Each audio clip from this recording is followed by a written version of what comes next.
Chapter 2. The Race. The Fram went to an island in the south of Norway. It was a very little island, with only one small wooden house, 2 trees, and nearly 100 dogs. "Look at that," Bjaaland said. "It's an island of dogs.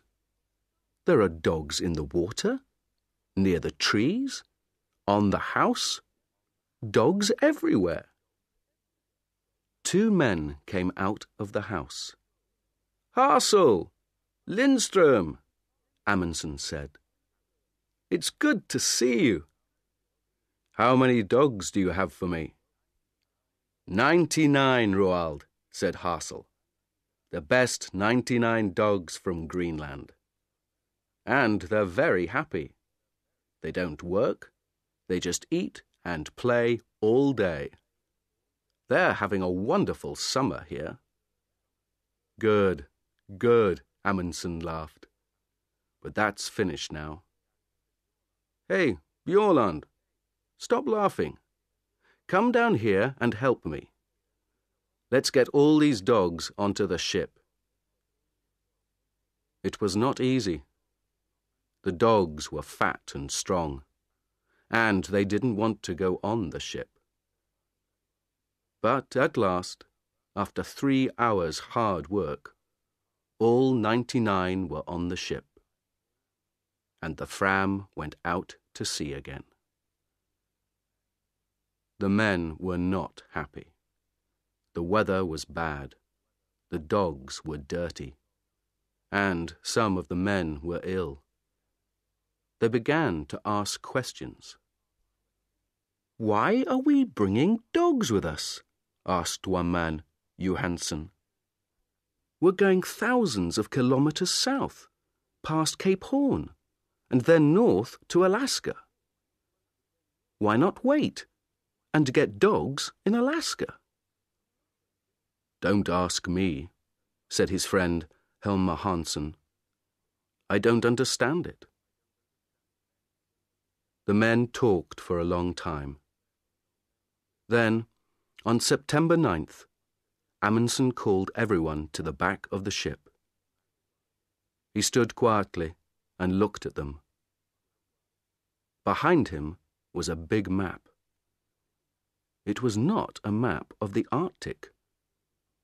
It was a map of Antarctica. Bjaaland looked at Helmer Hansen and laughed. Then Amundsen began to speak. "Boys," he said, "I know you are unhappy.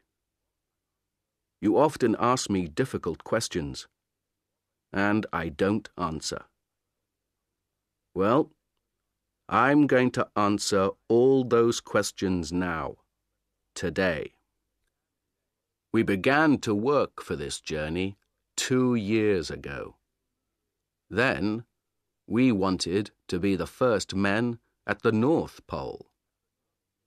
But last year, Perry, an American, found the North Pole.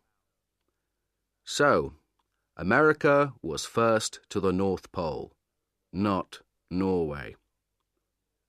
We're going there, but we're too late." "I don't understand this," Bjaaland thought. "Why is Amundsen talking about the North Pole, with a map of Antarctica behind him?" Amundsen stopped for a minute, and looked at all the men slowly. No one said anything. "We have to go a long way south before we get to Alaska," he said. "Very near Antarctica, you know. And Captain Scott, the Englishman, is going to the South Pole this year. He wants to put his British flag there. An American flag at the North Pole, a British flag at the South Pole." Bjaaland began to understand. He started to smile and couldn't stop. He was warm and excited. "Well, boys," Amundsen said slowly, "do we want the British to put their flag at the South Pole first? How fast can we travel? We have a lot of dogs, and some of the most wonderful skiers on earth. Bjørland here is the best in Norway. So, I have an idea, boys. Let's go to the South Pole and put the Norwegian flag there before the British. What do you say?" For a minute or two, it was very quiet. Amundsen waited, and the men watched him and thought. Then Bjørland laughed. "Yes," he said, "why not? It's a ski race, isn't it? And the English can't ski. It's a wonderful idea. Of course. Let's go."